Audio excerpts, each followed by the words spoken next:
बिस्मिल्लाहिर्रहमानिर्रहीम अस्सलाम वालेकुम। This is Rabia Rashid and you are watching R lectures.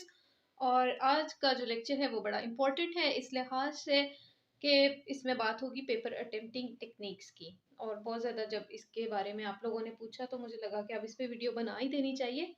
अब इसमें बाकी बात तो हम फिर कभी कर लेंगे कि उस दिन हमें करना क्या चाहिए जिस दिन हमारा पेपर हो, लेकिन एक बात हमेशा याद रखनी है, आपने कम से कम भी पेपर स्टार्ट होने से आधा घंटा पहले ज़रूर उधर पहुंच जाना है। एक तो ये कि आप पैनिक नहीं करते, परेशान नहीं होते, दूसरा रिलैक्स होके तो आप वहाँ पे बैठ जाते हो और उसके बाद वो आपको जो है काफ़ी देर पहले ही आपको इस तरह की जो है ना वो कोई 24 शीट्स के एक वो होती है, क्या कह लें उसको, एक कॉपी होती है, वो दे देते हैं। ठीक है, और वो आप बेशक काउंट करके देख लें, मैंने भी देखी थी, वो मेरा ख्याल है 24 थी, आई थिंक एग्जैक्ट 24 ही थी। तो उसमें आपने क्या करना होता है कि सबसे पहले आपने वहाँ पे जाके, अब टाइम है, ये वाला स्केल इस तरह का बड़ा सारा ज़रूर लेके जाना है साथ, और मार्जिन्स ड्रॉ कर लेने हैं दोनों साइडों पे। अगर एक साइड पे लगा हुआ है तो दूसरी साइड पे आपने खुद ड्रॉ कर लेना है, बहुत ज़्यादा जगह नहीं छोड़नी, लेकिन बस जितना एक मार्जिन होता है वो आपने पूरा फिल कर लेना है। उसके बाद आपने ये हिसाब लगाना है कि 24 अगर पेजेस हैं ना, तो आपने कम से कम भी एक क्वेश्चन को 6 पेजेस लाजमी देने हैं। ठीक है, और अगर आपने एक क्वेश्चन को 6 से ज़्यादा पेजेस दे दिए हैं तो फिर आपने एक्स्ट्रा शीट आपको लेनी पड़ेगी, वो आपने लेनी है। और बाकी क्वेश्चंस को फिर जहां तक उनकी लेंथ जाए 6 से कम नहीं होना चाहिए। ये इंपॉर्टेंट टिप याद रखनी है, 4 क्वेश्चन लाजमी करने हैं पास होने के लिए, और उसमें कम से कम भी 6 पेजेस ज़रूर लगाने हैं। ठीक है, तो इस दफ़ा मैंने ऐसे ही किया था, मैंने इस तरह काउंट कर लिया कि अच्छा जी 6 पेजेस कितने बनते हैं, उनकी 12 साइड्स हैं, 6 पेजेस हो गए, और उनको जी साइड पे कर लिया। फिर इस तरह मज़ीद 6 पेजेस ऐसे करके अंदाज़ा कर लिया। अब यहाँ पे जो आखिरी वाला पेज होगा ना, उसको तो रफ वर्क के लिए रख लें। रफ वर्क क्या करना है, जो थ्योरी बेस्ड क्वेश्चंस है उसमें मैं तो ये करती थी, आपको दिखाऊं। जैसे ये समझें कि मेरा लास्ट पेज है, इस पे मैंने रफ वर्क क्या किया है कि क्वेश्चन नंबर जो भी मैंने अटेम्प्ट करना है, ठीक है, मुझे लगता है थोड़ा बहुत आता है, तो उसकी मैंने हेडिंग्स बना लेनी है। ठीक है, और इसमें से जो भी हेडिंग्स है, जो मेन हेडिंग्स हैं, वो मैं लेके चलूंगी। मैंने क्वेश्चन में ये चीज़ें मैंने उस हिसाब से यानी ये हेडिंग्स बना ली हैं कि मुझे 6 पेजेस में ये सारा कुछ कवर करना ही करना है। आ रही है बात समझ? और अगर 6 से ज़्यादा भी लगते हैं, अगर आपके पास टाइम है तो ठीक है, लेकिन 6 पेजेस अगर आपकी स्पीड नॉर्मल है या नॉर्मल से थोड़ी भी अच्छी भी है ना, तो 6 पेजेस पे आपने बिल्कुल रहना है। और अगर बहुत अच्छा आता है फिर जाएं, you are good to go, आप ज़्यादा पेजेस करें। अगर स्पीड अच्छी है ज़रूर करें, लेकिन मिनिमम क्या है कि 6 पेजेस पे रहना है, यानी 2 साइड 6 पेजेस का ये मतलब है। तो कितने हो गए वो, आई थिंक सो 12 हो गए ना। तो अगर आप 12 से आगे जाते हैं 16, वो तो बहुत आइडियल सी बात है। तो इस तरह आपने इस तरह हेडिंग्स लिख ली हैं। अच्छा, ये मैं एक बात बता दूं कि जिन लोगों को टाइम मैनेजमेंट का प्रॉब्लम है ना, फिर वो ये काम ना करें, वो डायरेक्ट अपने क्वेश्चन पे चले जाएं। मैं क्वेश्चन की आउटलाइन नहीं बनाती थी, आउटलाइन मैंने सिर्फ ऐसे की बनाई है। मैं डायरेक्ट हेडिंग से स्टार्ट कर देती थी, इंट्रोडक्शन के बाद बात, और हेडिंग्स ही चलती हैं सारी मेरी। तो उसमें जो है मुझे ये था कि पानी की तरह फिर जो है ना फ्लो में एक आ रहा और सारी हेडिंग्स इनमें, और कोई मुझे जो है ना फिर कोई चीज़ ऐसी ना हो कि मैं डिस्ट्रैक्ट हो जाऊँ, तो इसलिए मैं पहले लिख लेती थी। लेकिन पहले लिखने से ये होता है कि कम से कम भी आपके 20 मिनट्स ये एक रफ आउटलाइन बैक पेज पे बनाने में लग जाती है, लेकिन उसके बाद टाइम बच जाता है। और टाइम ऐसे बचता है कि फिर आपको सोचना नहीं पड़ता कि इस हेडिंग के बाद मैंने क्या लिखना है, क्योंकि पूरा क्वेश्चन एक आपके जहन में ना क्लियर हो जाता है। लेकिन मैं ये उन्हीं बच्चों को रिकमेंड करूंगी जो बाद में अपना टाइम मैनेज कर सकते हैं। मेरे साथ बहुत मुझे स्ट्रेस हुआ था, टाइम मैनेज नहीं हो रहा था एंड पे, खासतौर पे लास्ट क्वेश्चन में जाके। तो मैंने क्या किया था कि आखिरी 2 क्वेश्चंस में सिर्फ हेडिंग्स लिख के मैं क्वेश्चन पूरा करती थी, और जब वो आखिरी लाइन लगा देती थी ना कि मेरा कंक्लूजन हो गया, काम खत्म हो गया, फिर मैं उन हेडिंग्स को फिल करती थी अंदाजे से। मतलब थोड़ी सी लाइंस छोड़ जाती थी, 4-5 अगर छोटी हेडिंग है, और अगर बड़ी हेडिंग है तो थोड़ी सी ज़्यादा लाइंस छोड़ के, तो अगली हेडिंग लिखी जा रही होती थी कि बस मेरा पेपर किसी तरह कंप्लीट हो जाए, और वो चेक करते हुए एग्जामिनर को एटलीस्ट हेडिंग तो नजर आएगी ना, क्या और कुछ नहीं भी लिखा। लेकिन अल्लाह का शुक्र है कि टाइम से पहले उसके अंदर 2-4 जितनी भी लाइनें लिखनी होती थी वो लिखी जाती थी, वो पूरा हो जाता था। तो ये सिंपल सी एक टेक्निक है जिसमें आप जो है ना काफ़ी ज़्यादा टाइम सेव हो जाता है कि आपने मार्जिन उस आधे घंटे में लगा लिए जो आप एक्स्ट्रा जाके बैठे और उन्होंने आपको कॉपी दे दी अपनी, और उसमें जो है आपने मार्जिन लगाने के बाद बस आपने स्टार्ट हो जाना है। जैसे ही आपको पेपर मिले फौरी तौर पे एक रफ खाका बनाएं जो जो क्वेश्चंस आते हैं उसका थोड़ा सा, और उसके बाद जो है आप एक फ्लो में लिखते जाएं। और अगर आप 6 पेजेस का, तो 6 में अगर आप इसमें लास्ट पेज निकालें तो 25 पेजेस रह जाते हैं आपके पास, यानी सारी साइड्स जो है ना, एक एक एक सिंगल शीट के 25 पेजेस। तो वो मोर देन इनफ है, ठीक है। अगर आपने यानी वही कंप्लीट कर ली है ना, अपनी कॉपी फिल कर दी है पूरी एंड तक, तो बहुत अच्छा हो जाता है आपका उसमें। यानी एटलीस्ट ये तो नहीं होता कि आपने कुछ शॉर्ट लिख दिया, कुछ लॉन्ग लिख दिया, अमूमन उसके अंदर कवर हो जाते हैं सारे 4 क्वेश्चंस ना, अगर आप इस तरह की तरतीब रखते हैं।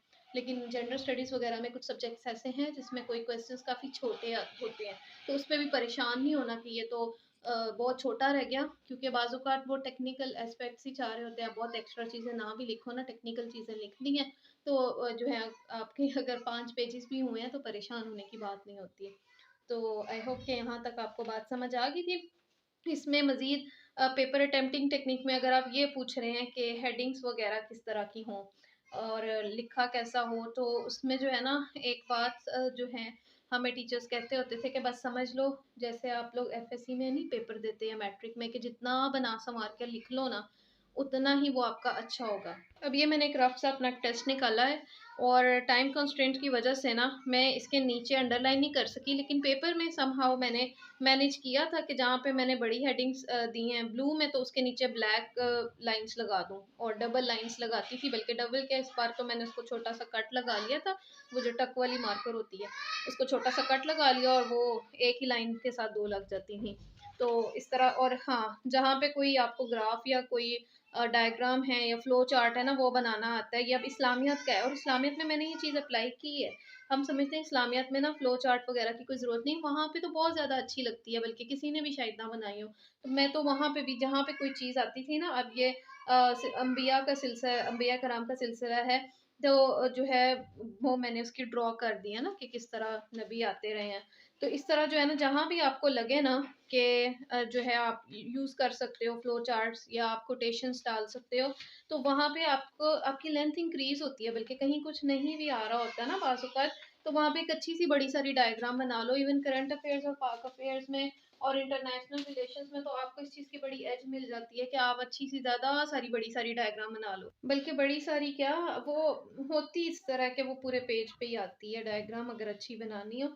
अब यहाँ पे मैंने क्या किया था, डायग्राम भी बनाई और थोड़ा-सा फ्लो चार्ट की तरह इसको एक्सप्लेन करने की कोशिश की, तो मेरा इतना ज़्यादा पेज इसी पे लग गया।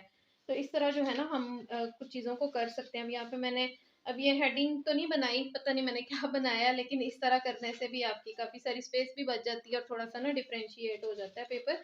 यानी अपने आइडियाज़ यूज़ कर लो, ठीक है? यहाँ पे जैसे मुझे ये जो है पैलेस्टाइन का मैप था, पैलेस्टाइन इश्यू है, तो ये मैंने पहले भी शेयर किया हुआ है। तो इस तरह मैप्स आप बनाओगे तो कितनी आपकी जगह लग जाती है ना। तो मैप बनाने की बस थोड़ी-सी टेक्निक है, वो यही कि प्रैक्टिस कर लो, बार-बार प्रैक्टिस कर लो, मैप्स ईज़िली बन जाते हैं। और इस तरह जो है ना, उसको आप देखो, अब यहाँ पे भी मैंने ये मैप बनाया है। तो इस तरह जो है ना, आपका ये बहुत ज़्यादा स्पेस भी लेता है, और इसके बाद आपको आइडियाज़ भी मैप के बाद वो काफ़ी आने लग जाते हैं। और जहाँ पे ब्लैक हेडिंग, सब हेडिंग्स के लिए ब्लैक मार्कर यूज़ कर लें, और उसके नीचे ब्लू लाइन्स लगा लें। कुछ लोग वेवी लाइन्स लगाते हैं, लेकिन मुझे पसंद है कि बिल्कुल स्ट्रेट लाइन हो, और वो भी अगर टाइम हो। अब इन टेस्ट में मुझे टाइम नहीं मिल रहा था, मेरी डिस्ट्रैक्शन काफ़ी होती थी, क्योंकि मैं घर में बैठ के ऑनलाइन टेस्ट दे रही थी। तो इस वजह से मैंने इधर लाइन लगाने का टाइम ही नहीं था, तो बस टाइम में कंप्लीट करना होता था, तो लाइन्स नहीं लगाई। तो लाइन लगाना ना लगाना नीचे, बस उससे ये कि पेपर ज़रा खूबसूरत हो जाता है। तो वो कोशिश करें कि उतना 10 मिनट आपको ना पेपर करने के बाद 10 मिनट 5 मिनट आपको मिल जाएँ, ताकि आप उसको ज़रा ना बना संवार लें। और वही बात कि कटिंग बिल्कुल नहीं करनी। कटिंग जो है ना, वो तो आपके लिए एक ज़हर कातिल है, वो चीज़ आपको ले डूबेगी, वो एक सुसाइड है। कटिंग बिल्कुल नहीं करनी, स्पेलिंग मिस्टेक्स बिल्कुल नहीं करनी, क्योंकि एग्ज़ामिनर जो है ना, उसकी मेंटालिटी ये है कि वो जल्दी, जल्दी, जल्दी आपके ना सफ़े पलट रहा होता है, हेडिंग्स देख रहा होता है, ऐसे, ऐसे बस वो टिक मार्क लगा रहा होता है। उसको भी जल्दी होती है चेक करने की, तो उसके लिए आप ईज़ी बनाओ कि आपकी जो चीज़ें आपको आती हैं ना, बल्कि वो हम यूज़ करते हैं वो क्या टर्म है, हिट द बुल्स आई, कि आपने बुल्स आई को एट द स्पॉट आपने जो है ना उसको हिट करना है, टारगेट को बिल्कुल, कि जो चीज़ पूछी है ना एग्जामिनर ने, वही उसको इंट्रोडक्शन में, या वही उसको सामने हेडिंग्स में नज़र आ रही हो कि ये इसने क्वेश्चन समझ लिया और ये इसको आंसर दे रहा है अब। तो एग्जामिनर को ये नज़र आ जाए ना, फिर वो और ज़्यादा डिटेल्स में नहीं जाता। लेकिन ये होता है कि कहीं कटिंग की है या स्पेलिंग मिस्टेक की है, तो बस वो एग्जामिनर की आंख ऐसी होती है कि उसको वही चीज़ नज़र आती है, जितनी मर्जी वो बंदा जल्दी में हो, और कुछ चीज़ों से वो इरिटेट होता है। जैसे अब आपने यहाँ पे ये मार्जिन है ना, आपने इतना इतना इधर तक मार्जिन, इधर से इधर तक, और ये जी दरमियान में थोड़ी सी जगह, और यहाँ पे आपने लिख दिया। तो वो कहेगा जी इसको तो आता कुछ नहीं है और इसने इतने इतने बड़े बड़े मार्जिन्स जोड़े हैं, वो पहला ही आपका इंप्रेशन बड़ा बुरा बन जाता है। तो मार्जिन्स जो हैं जितने बनते हैं बिल्कुल एक एक इंच के वो बना के आप तो फिर शुरू करें। वो पेपर भी जो है ना ज़रा छोटा होता है, ये तो काफ़ी बड़े हैं मेरे पेजेस, तो जो आपको एग्जाम में कॉपी मिलेगी वो ज़रा छोटी होती है, तो इतना लिखना नहीं पड़ता उसमें, पेजेस वैसे ही जल्दी जल्दी भर जाते हैं उसके, ठीक है। तो उसकी परेशानी नहीं लेनी है आपने, लेकिन डायग्राम्स वगैरह जो है ना इन चीज़ों से बड़ा अच्छा इम्पैक्ट पड़ता है। तो आई होप कि इसमें सारी बातें कवर हो गई हैं। अगर कुछ नहीं भी हुआ तो चलें, फिर नेक्स्ट टाइम इंशाल्लाह आप मुझे कमेंट्स में जैसे जैसे बताते रहते हैं, फिर मैं उस हिसाब से वीडियोस बना देती हूँ। तो आई होप कि ये क्लियर हो गया। इसके अलावा जो है ना बड़ा रिलैक्स होकर पेपर देना होता है, मतलब वैसे तो स्पीड से देना है, लेकिन अपने माइंड में ये बात उस वक़्त जो है ना निकाल देनी है कि पता नहीं मेरा कैसा होगा, चेक होगा या क्या चीज़ निकलेगी, मैं जो समझ आ रहा है, यानी जो आपको समझ आ रही है ना, आपने वो बात एग्ज़ामिनर को समझानी है। बस ये सोच के करें कि मैंने बहुत अच्छे तरीके से बड़ा प्यारा करके, मैं एक टीचर को नहीं पेपर दे रहा, मैं एक स्टूडेंट को दे रहा हूँ, और उस स्टूडेंट को मैंने हर चीज़ इतनी क्लियर कर देनी है कि उसको समझ आ जाए कि मैं कहना क्या चाह रहा हूँ। इस तरह आप पेपर करेंगे ना और इस तरह के डायग्राम्स बनाएँगे कि जैसे आप किसी स्टूडेंट को पढ़ा रहे हैं या बता रहे हैं, फिर इंशाल्लाह आपका जो है ना, मतलब आपके बहुत अच्छे चांसेस हैं पास होने के। तो उसमें फिर आपको शक भी नहीं होना चाहिए अगर आपने ये सोच के किया। अगर आप पहले ही घबरा गए कि मैं तो पता नहीं किस जुगादरी इंसान को चेक मेरा होने जाएगा पेपर, और वो तो पता नहीं क्या चीज़ होगा, और वो लोग तो पता नहीं किस तरह पेपर चेक करते हैं, ये बातें सोच के पेपर करेंगे तो ज़ाहिर है खौफज़दा इंसान के पेपर में और एक कॉन्फिडेंट इंसान के पेपर में बहुत फ़र्क होता है। तो इसलिए जो है ना, बाकी वही बात अल्लाह ताला पे छोड़ देना, ठीक है, पेपर करके। तो बस आज के लिए यही था। तो आई होप कि आपको इसमें चीज़ें समझ आ गई हैं। तो इसके साथ मुझे इजाज़त दें। अस्सलाम वालेकुम व रहमतुल्लाहि व बरकातहू।